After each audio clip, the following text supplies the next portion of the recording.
Finally second time NET UG परीक्षा बातिल है कारण हूँ पेपर लीक। नेट एग्जाम टी कंडक्ट करे एनटीए इंडिया रो कहबाकू गले एहार एग्जाम बहुत स्ट्रिक्टली हुए। कैंडिडेट जेतेबेले एग्जाम देवा पई जानती एमिति तांको चेकिंग करा जाए आतंकवादी मानकू भी एतिकी चेकिंग हो नथियो याकू एतिकी चेकिंग करा हुए ता परे भी पेपर लीक। एही केस टी को सीबीआई को हैंडओवर दे दैछंती देही लाभ कोन केबे भी सुनी छंती जो माने पेपर लीक करंती तांको केबे भी 5 वर्ष 7 वर्ष जेल दंड दिया जाए केबे भी सुनी नथिबे।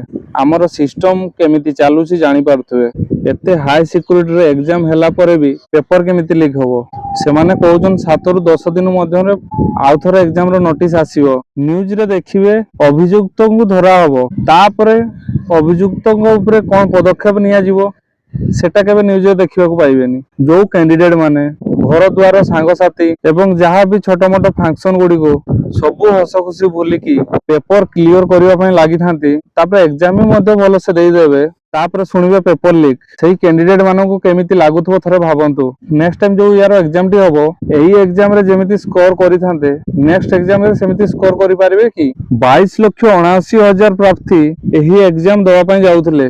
मोर सरकार को एतिकी रिक्वेस्ट एही सब भूल पई जेउ माने भी दाई तांको ऊपर स्ट्रिक्टली एक्शन निया जाऊ। स्टेट रे तो जहाँ पेपर लीक चली थिला एबे सेंट्रल ले भी हेबारे लागिछि देखा जाऊ सरकार कोन कार्यानुष्ठान करूछंती।